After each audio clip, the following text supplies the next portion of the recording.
Hi guys, welcome back to graphics Bangla channel.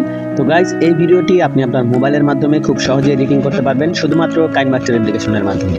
তো KineMaster application আপনার play স্টোরে search করলে পেয়ে যাবেন অথবা ডিসক্রিপশন বক্সে লিংক পেয়ে যাবেন, সেখান থেকে ইনস্টল করতে পারবেন। তো চলুন শুরু করা যাক। তো ওকে, এখান থেকে আপনারা কাইনমাস্টার ওপেন করে নেবেন। এখান থেকে ক্রিয়েট নিউতে ক্লিক করে দিবেন। তো তারপর এখান থেকে 16:9 ফ্রেম প্লাস এটা সিলেক্ট করে এখান থেকে ক্রিয়েটে ক্লিক করে দিবেন। তারপর বাই ডিফল্ট ভাবে আপনার গ্যালারি ওপেন হয়ে যাবে। এখান থেকে কসে ক্লিক করে দিবেন, দেন এখান থেকে সেটিং এ ক্লিক করে দিবেন। এখান থেকে এডিটিং এ চলে আসবেন। তো তারপর এখান থেকে টাইম মার্কিং করে নেবেন। তো আমি এখান থেকে 10 সেকেন্ড মার্কিং করে দিলাম, দেন এখান থেকে 10 ক্লিক করুন। তো তারপর এখান থেকে মিডিয়াতে ক্লিক করে দিবেন, দেন এখান থেকে ডাউনলোড ফোল্ডারে চলে যাবেন। এখান থেকে এই ব্যাকগ্রাউন্ড ইমেজটাকে সেট করে দিবেন। তো ব্যাকগ্রাউন্ড ইমেজ সহ সকল ম্যাটেরিয়াল ডাউনলোড লিংক আপনারা ভিডিও ডিসক্রিপশন বক্সে পেয়ে যাবেন, সেখান থেকে ডাউনলোড করে দিবেন। তো তারপর এখান থেকে অ্যাডজাস্টে ক্লিক করে দিবেন। এখান থেকে স্যাচুরেশন অপশনটা আপনারা বাড়িয়ে দিবেন, দেন এখান থেকে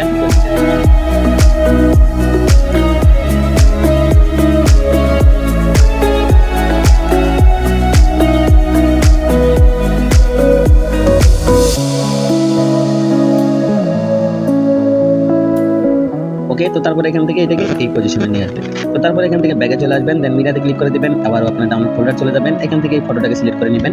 তো আপনি আপনার ফটোটাকে সিলেক্ট করে নেবেন। তো তারপর এই ফটোটাকে অ্যাডজাস্ট করে এখানে নিয়ে আসবেন, দেন একটু বড় করে দিবেন। এখান থেকে অ্যাডজাস্ট করে এখান থেকে থ্রি ডট আইকনে ক্লিক করে এখান থেকে সেন্ড টু ব্যাকে ক্লিক করে দিবেন। তো তারপর একটু নিচে চলে আসবেন। এখান থেকে ম্যাজিক রিমুভারে ক্লিক করে দিবেন। তো ম্যাজিক রিমুভারে ক্লিক করার পর এখান থেকে অটোমেটিক ফটোর ব্যাকগ্রাউন্ড রিমুভ হয়ে যাবে। তো ওকে, তো তারপর এখান থেকে ভালো করে ফটোটাকে অ্যাডজাস্ট করে নেবেন, দেন ব্যাগে চলে আসবেন। তো তারপর এখান থেকে মিডিয়াতে ক্লিক করে দিবেন, আপনার ডাউনলোড ফোল্ডারে চলে আসবেন। এখান থেকে এই পিএনজিটাকে সিলেক্ট করে দিবেন। তো এটা সিলেক্ট করার পর এখান থেকে ক্রসে ক্লিক করে দিবেন। তো তারপর এটাকে একটু ছোট করে দিবেন, দেন এটাকে অ্যাডজাস্ট করে নেবেন, এইখানে বসিয়ে দিবেন। ওকে, তো তারপর এখান থেকে ব্যাগে চলে আসবেন, দেন আবার মিডিয়াতে ক্লিক করে দিবেন, দেন আপনার ডাউনলোড ফোল্ডারে চলে আসবেন। এখান থেকে আপনারা জাস্ট এই রিলিক্সটাকে সেট করে দিবেন, দেন এখান থেকে ওকে দিয়ে প্রেস করে দিবেন। তো তারপর এখানে ক্রসে ক্লিক করে দিবেন, একটু আগে বাড়িয়ে নিলে রিলিক্স শো হয়ে যাবে।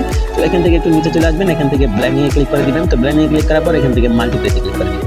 তো তারপর এখান থেকে ব্যাগে চলে আসবেন। তো তারপর অ্যাডজাস্ট করে আপনার রিলিক্সটাকে এখানে বসিয়ে দিবেন। ওকে, তারপরে এখান থেকে ব্যাগে চলে আসবেন, দেন এখান থেকে ফার্স্ট পজিশনে চলে আসবেন।